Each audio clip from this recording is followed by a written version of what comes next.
이란 전쟁, 성경은 이미 알고 있었습니다. 하나님은 지금 이 전쟁 앞에서 무엇을 하고 계신가? 지금 이 순간에도 중동 어딘가에서는 미사일이 날아다니고 있습니다.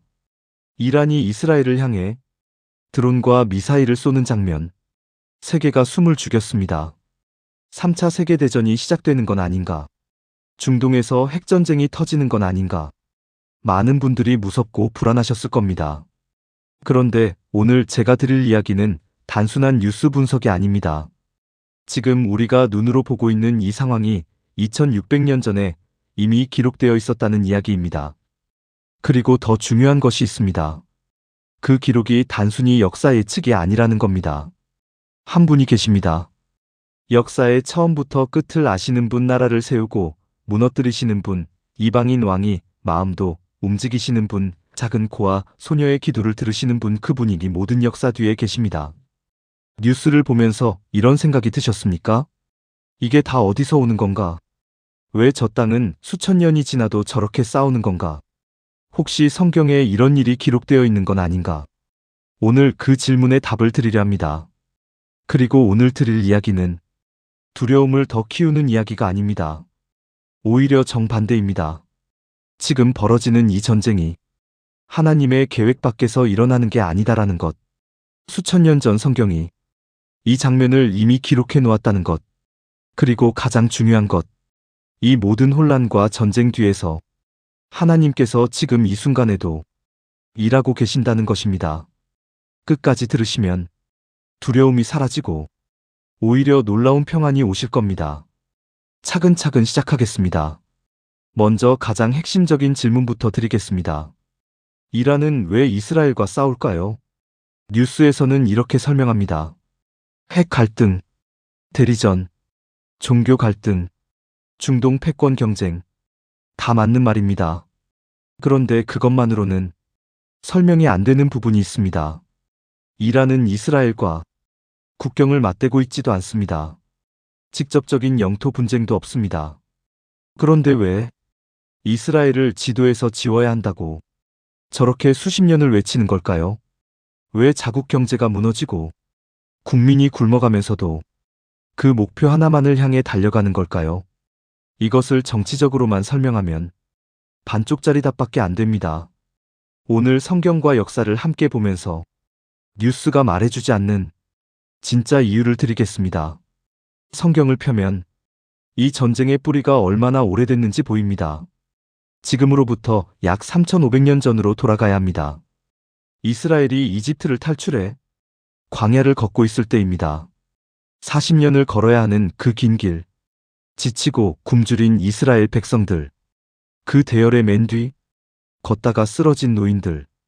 다리가 아파 처진 아이들. 더 이상 걸을 수 없어 뒤처진 여인들. 그 가장 약하고 힘없는 사람들을 뒤에서 기습한 민족이 있었습니다. 아말렉입니다. 정면에서 싸운 것도 아닙니다. 겁쟁이처럼 가장 약한 자들만 골라 뒤에서 덮쳤습니다. 하나님께서 이 일을 보시고 이렇게 말씀하셨습니다. 여호와가 아말렉으로 더불어 대대로 싸우리라.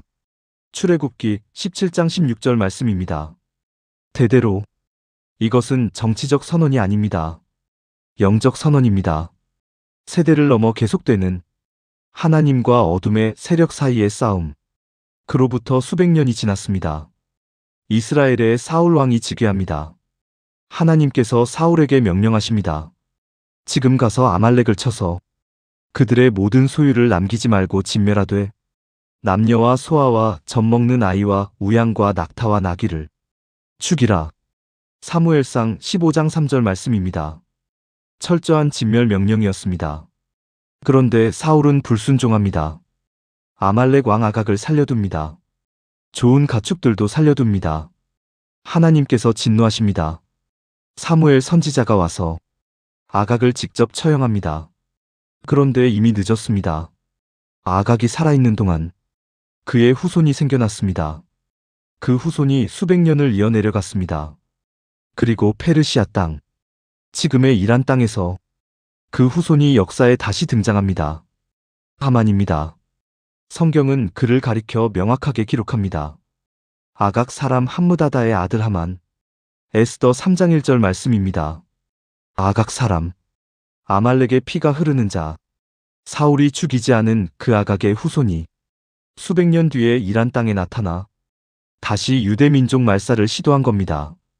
여기서 소름 돋는 사실이 하나 있습니다. 하만과 맞서 싸운 모르드게. 그는 어느 지파 사람이었을까요? 기스의 아들 시므이의 아들 야이르의 아들 모르드게니 베냐민 사람이더라. 에스더 2장 5절 말씀입니다. 베냐민 지파. 사울 왕도 베냐민 지파였습니다. 수백 년 전 사울이 끝내지 못한 싸움을 같은 베냐민 지파 출신 모르드게와 에스더가 마무리한 겁니다. 역사는 이렇게 연결됩니다. 하나님의 섭리는 수백 년을 넘어 이어집니다. 그런데 이 싸움은 하만으로 끝나지 않았습니다. 하만은 죽었지만 그 세력의 영은 사라지지 않았습니다. 이것이 핵심입니다. 에베소서 6장 12절에서 사도 바울은 이렇게 말합니다. 우리의 씨름은 혈과 육을 상대하는 것이 아니요 통치자들과 권세들과 이 어둠의 세상 주관자들과 하늘에 있는 악의 영들을 상대함이라. 이란 전쟁의 본질은 나라와 나라의 싸움이 아닙니다. 이스라엘을 향한 어둠의 세력과 하나님의 보호하심 사이의 영적 전쟁입니다. 아말렉에서 시작된 그 싸움이 하만을 거쳐 지금의 이란으로 이어지고 있는 겁니다. 형태만 바뀌었을 뿐 본질은 변하지 않았습니다. 그리고 하나님의 대답도 변하지 않으셨습니다. 막으셨고 지금도 막으실 겁니다. 이제 현실 이야기를 드리겠습니다. 영적 전쟁이 현실에서는 어떤 모습으로 나타나고 있는지 보겠습니다. 지금 이란과 이스라엘의 충돌은 크게 세 가지 구조로 이루어져 있습니다. 첫 번째 구조는 핵전쟁 직전의 긴장 상태입니다. 이란은 지금 핵무기 개발을 향해 달리고 있습니다. 이란의 우라늄 농축 수준은 이미 핵무기 제조 직전 단계에 와 있다는 보고가 국제원자력기구와 IAEA에서 나오고 있습니다. 이란 지도부는 공개적으로 말합니다. 이스라엘은 핵 한 방이면 사라진다. 이스라엘 입장에서는 이란이 핵을 완성하는 순간 자국의 존재 자체가 위협받습니다. 이스라엘은 작은 나라입니다. 남한 면적의 절반도 안 됩니다. 핵미사일 한 발이면 나라 전체가 초토화될 수 있습니다. 그래서 이스라엘은 이란의 핵시설을 끊임없이 공격합니다. 이란 핵과학자들이 암살됩니다. 핵시설이 사이버 공격을 받습니다. 지하 깊은 곳에 핵시설이 폭발합니다. 누가 했냐고 물으면 아무도 공식적으로 인정하지 않습니다. 그러나 세상은 다 압니다. 이 보이지 않는 전쟁이 수십 년째 계속되고 있습니다. 두 번째 구조는 이란의 대리전 전략입니다. 이란은 직접 싸우는 대신 아주 영리한 전략을 씁니다. 주변 나라들의 무장 세력을 심어두는 겁니다. 이란은 이것을 저항의 축이라고 부릅니다. 레바논의 헤즈볼라, 가자의 하마스, 예멘의 후티, 이라크의 친이란 민병대, 시리아의 이란 혁명 수비대, 이 5개의 무장 세력이 이스라엘을 사방에서 에워싸고 있습니다. 이란은 이들에게 무기를 공급합니다. 훈련을 시킵니다. 자금을 대줍니다. 명령을 내립니다. 2023년 10월 7일 하마스가 이스라엘을 기습했습니다. 1200명이 넘는 이스라엘 민간인이 살해됐습니다. 250명 이상이 납치됐습니다. 이 공격의 배후에 이란이 있습니다.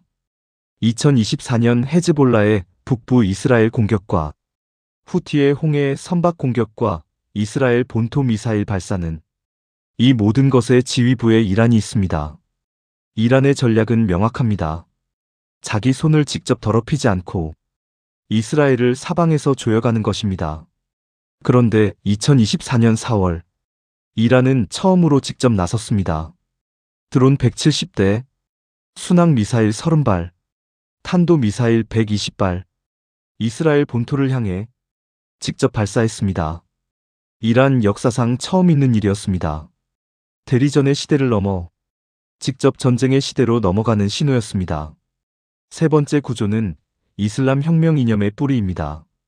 그런데 가장 중요한 질문이 남아 있습니다. 이란은 왜 이렇게까지 하는 걸까요? 자국 경제가 제재로 무너지고 있습니다.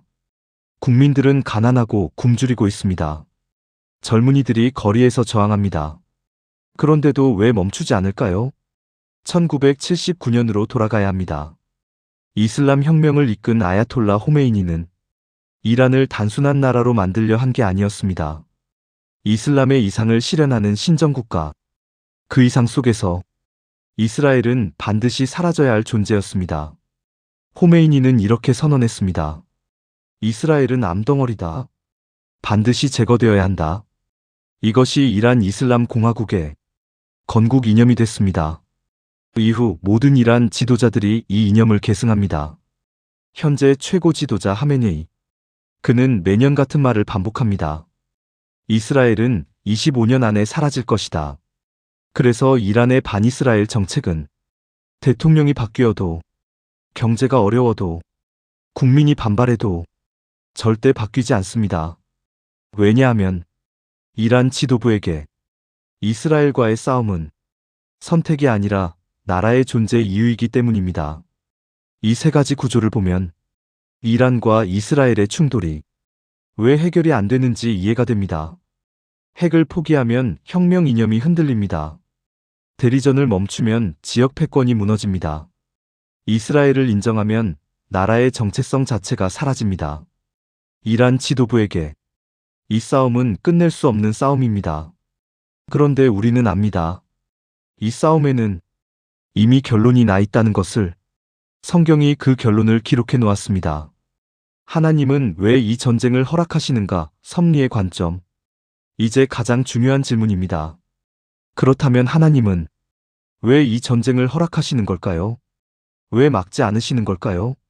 이것이 우리가 가장 알고 싶은 질문 아닙니까? 성경은 이 질문에 놀라운 답을 줍니다. 하나님께서 이 전쟁을 허락하시는 데는 명확한 이유가 있습니다. 첫 번째 이유는 이스라엘을 향한 하나님의 계획이 진행되고 있기 때문입니다. 이스라엘이 1948년에 나라를 회복한 것, 세계 모든 나라에 흩어졌던 유대인들이 그 땅으로 돌아오고 있는 것, 이것 자체가 이미 성경 예언의 성취입니다. 에스겔 37장의 마른 뼈 환상, 죽은 것처럼 보이던 이스라엘이 다시 살아나는 그 장면, 지금 눈앞에서 이루어지고 있습니다. 그리고 그 회복된 이스라엘을 향해 열방이 달려드는 것도 이미 예언된 일입니다. 전쟁이 일어나는 것은 하나님의 계획이 실패하는 신호가 아닙니다. 하나님의 계획이 정확히 진행되고 있다는 신호입니다. 두 번째 이유는 사탄은 하나님의 계획을 막으려 하기 때문입니다. 여기서 우리가 반드시 알아야 할 것이 있습니다. 왜 수천 년 동안 이스라엘을 말살하려는 시도가 반복되는 걸까요? 단순한 민족 갈등이라면 이렇게 집요하고 일관되게 반복될 수 없습니다. 성경은 그 이유를 명확하게 말합니다. 이스라엘은 메시아가 오신 민족입니다. 예수 그리스도는 이스라엘을 통해 오셨습니다. 그리고 성경은 말합니다. 마지막 때에 이스라엘이 회복되고 온 민족이 그분을 바라볼 것이라고. 사탄은 이것을 막으려 합니다. 이스라엘을 말살하면 하나님의 계획이 무너진다고 생각하는 겁니다.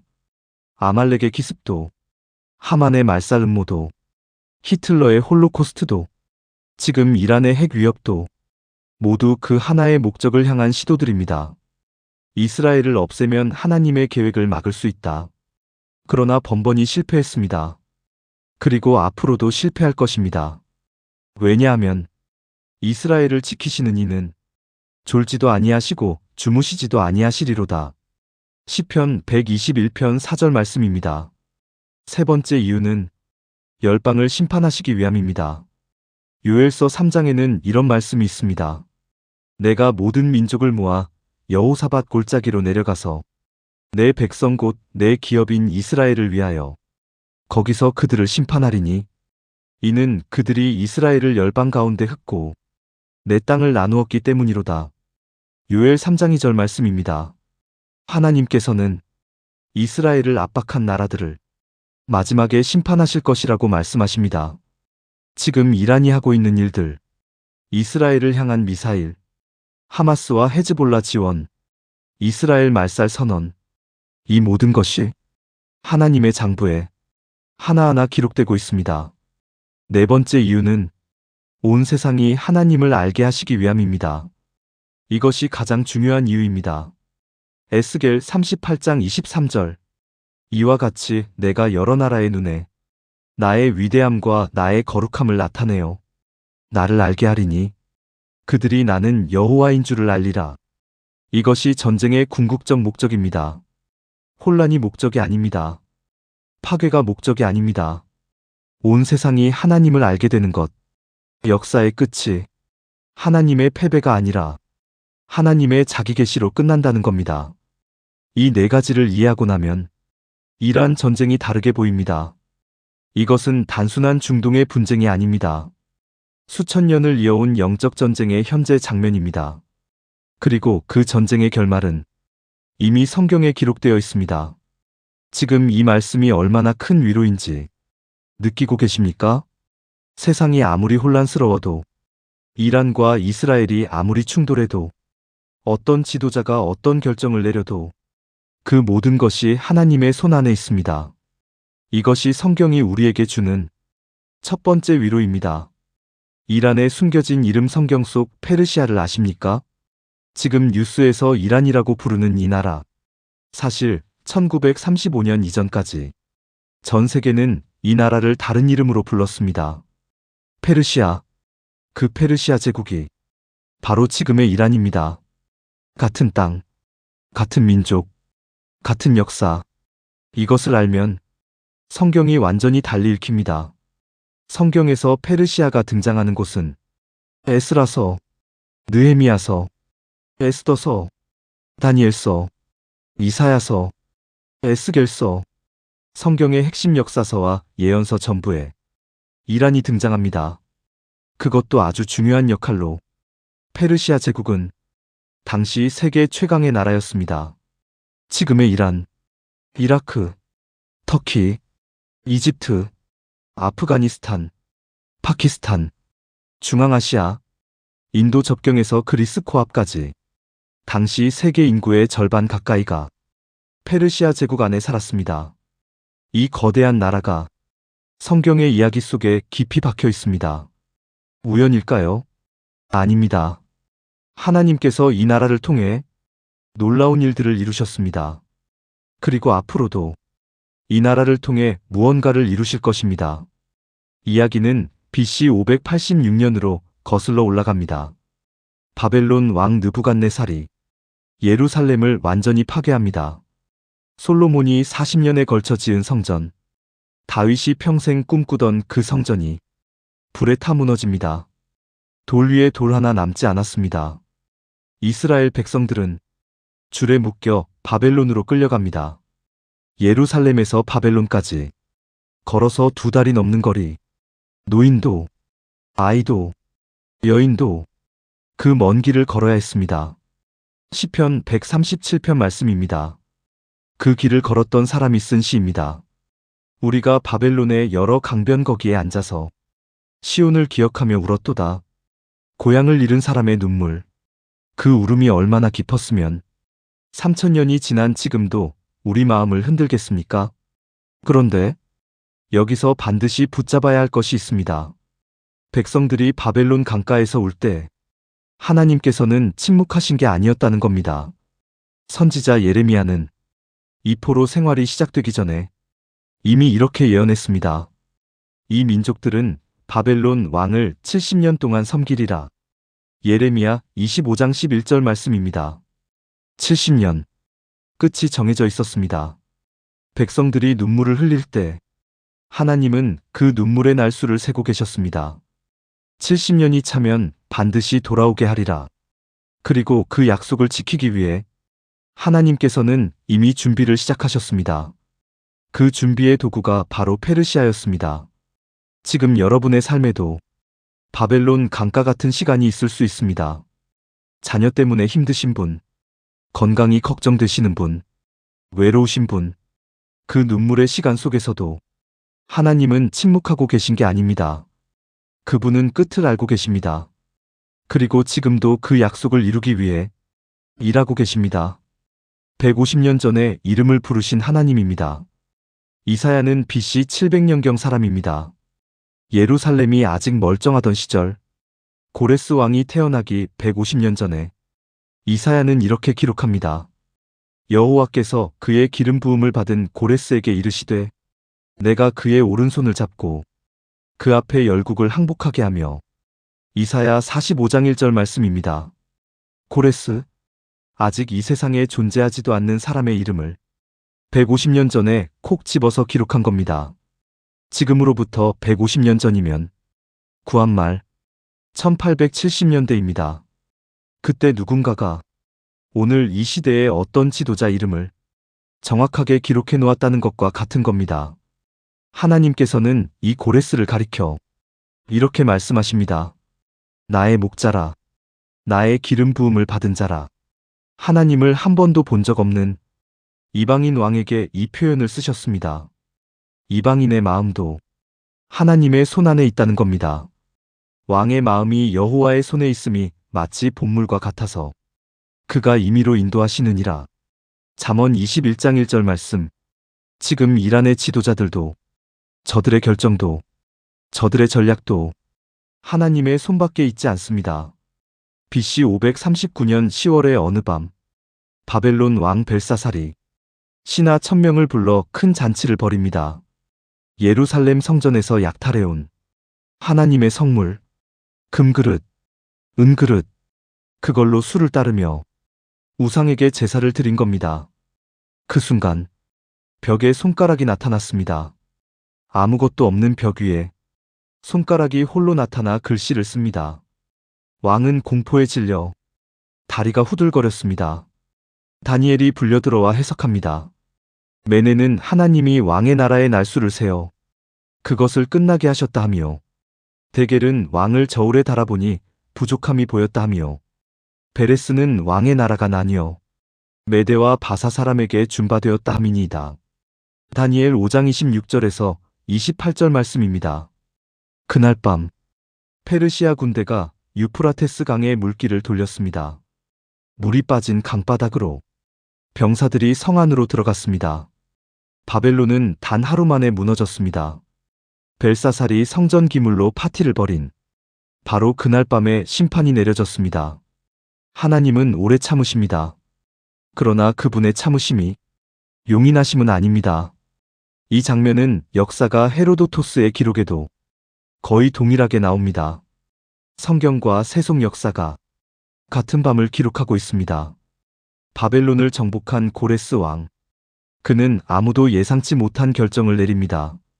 포로들을 고향으로 돌려보내고 각 민족의 종교를 자유롭게 허락했습니다. 유대인들에게는 특별한 명령을 내립니다. 바사 왕 고레스가 말하노니 하늘의 하나님 여호와께서 세상 모든 나라를 내게 주셨고 나에게 명령하사 유다 예루살렘에 성전을 건축하라 하셨나니 이스라엘의 하나님은 참 신이시라. 에스라 12장 3절 말씀입니다. 이방인 왕이 이스라엘의 하나님을 참 신이라고 부르고 있습니다. 유대인 역사가 요세푸스의 전승에 따르면 고레스가 이사야서를 직접 읽었다고 합니다. 자기 이름이 150년 전에 기록된 그 예언서를 그리고 깨달았습니다. 이 하나님이 참 하나님이시구나. 나는 이분의 손에 붙들린 도구구나. 느부갓네살이 약탈해간 성전 기물 5400개를 전부 돌려줍니다. 70년 전에 빼앗긴 것들이 이자까지 쳐서 돌아온 겁니다. 하나님의 약속은 반드시 이루어집니다. 아직 응답받지 못한 기도가 있으신 분, 아직 회복되지 않은 상처가 있으신 분, 하나님은 잊지 않으셨습니다. 그분의 시간표가 있습니다. 영국 대형 박물관의 고레스 실린더는 지금도 이것을 증언하고 있습니다. 성경 기록과 고고학 유물이 정확히 일치합니다. 이제 성경에서 가장 드라마틱하고 가장 은혜로운 이야기입니다. 에스더에 관한 이야기입니다. 배경은 페르시아 왕 아하수에로 시대, 인도에서 에티오피아까지 127개 지방을 다스리는 세계 최강의 지도자, 그 거대한 제국의 수도 수산에 작은 유대인 소녀 하나가 살고 있었습니다. 부모를 일찍 잃고 사촌 오빠 모르드게 밑에서 자란 고아 에스더서는 성경 66권 중에서 하나님이라는 단어가 단 한 번도 등장하지 않는 유일한 책입니다. 그런데 이야기를 읽으면 읽을수록 하나님의 손길이 곳곳에서 느껴집니다. 왜 하필 에스더가 왕비가 됐을까요? 왜 하필 왕이 그날 밤 잠을 못 이뤘을까요? 왜 하필 그 밤에 모르드게의 공적이 낭독됐을까요? 보이지 않게, 들리지 않게, 그러나 정확하게 하만이 유대민족 말살 조서를 받아냅니다. 아달월 13일, 유대인을 모두 죽이라. 모르드게가 에스더에게 말합니다. 네가 왕후의 자리를 얻은 것이 이때를 위함이 아닌지 누가 알겠느냐? 에스더 4장 14절 말씀입니다. 이때를 위함, 고아로 태어난 것도, 왕비가 된 것도, 지금 이 자리에 있는 것도 다 이 순간을 위해 하나님께서 준비하신 것이라는 겁니다. 이 말씀이 오늘 우리에게도 해당됩니다. 지금 내가 왜 이 나이에 이 자리에 있는가? 어쩌면 하나님께서는 이때를 위함이라고 말씀하고 계신지 모릅니다. 에스더는 금식하며 기도합니다. 온 공동체가 함께 금식했습니다. 그리고 결단합니다. 죽으면 죽으리이다. 에스더는 왕 앞에 나아갔습니다. 왕은 금규를 내밀었습니다. 하만의 음모는 드러났습니다. 하만은 모르드게를 매달려고 세운 그 장대에 자기가 달려 죽습니다. 사람이 제비는 뽑으나 모든 일을 작정하기는 여호와께 있느니라. 잠언 16장 33절 말씀입니다. 하나님은 악인의 계획조차 당신의 목적을 위해 사용하십니다. 지금도 유대인들은 매년 이날을 불임절로 기념합니다. 이란 땅에서 일어난 이 사건이 3000년이 지난 오늘도 살아있습니다. 이제 핵심 중의 핵심입니다. 에스겔서 38장에 배경은 마지막 시대, 인자야 마곡 땅에 있는 곳 로스와 메섹과 두발 왕에게 얼굴을 향하고 주 여호와께서 이같이 말씀하시되 내가 너를 대적하노라.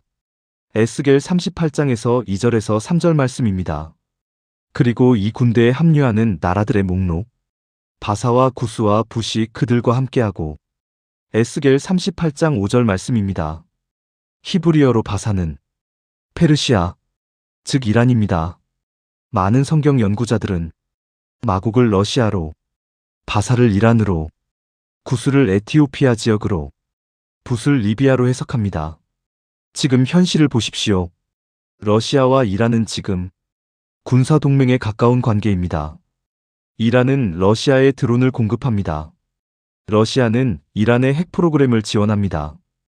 에스겔이 기록한 그 연합의 모습이 지금 우리 눈앞에서 형태를 갖춰가고 있습니다.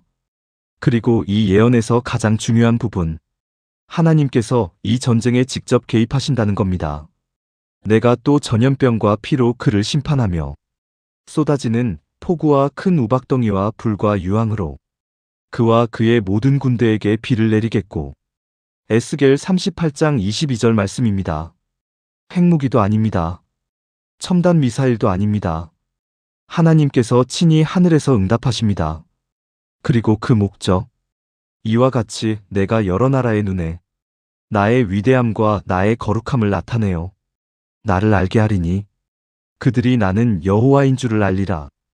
에스겔 38장 23절 말씀입니다. 온 세상이 하나님을 알게 되는 것이 역사의 끝이 하나님의 패배가 아니라 하나님의 자기 계시로 끝난다는 겁니다. 하나님께서 이란을 단순히 심판의 대상으로만 보시지 않는다는 겁니다. 내가 엘람의 포로들을 돌아오게 하리라. 여호와의 말씀이니라. 예레미야 49장 39절 말씀입니다. 엘람은 지금의 이란 남서부 지역입니다. 하나님께서 이 땅의 사람들을 회복시키시겠다고 말씀하십니다. 그 말씀이 지금 이루어지고 있습니다. 1979년 이슬람 혁명 이후 이란은 기독교를 철저히 탄압했습니다. 그런데 박해가 강해질수록 오히려 믿는 사람이 늘어났습니다. 이란은 지금 세계에서 기독교 성장률이 가장 빠른 나라 중 하나입니다. 가정교회가 이란 전역에 수천 개가 생겼습니다. 이슬람 혁명의 성직자 가문에서 자란 사람들이 예수님을 만나고 있습니다. 세상이 이란을 적으로 볼 때 하나님은 이란 사람들을 향해 복음의 문을 열고 계십니다.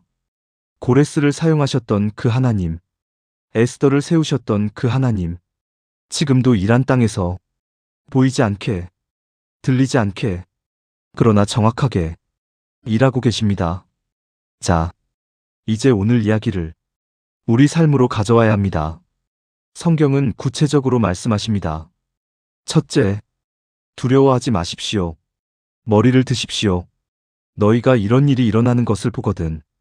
일어나 머리를 들라. 너희 속량이 가까웠느니라.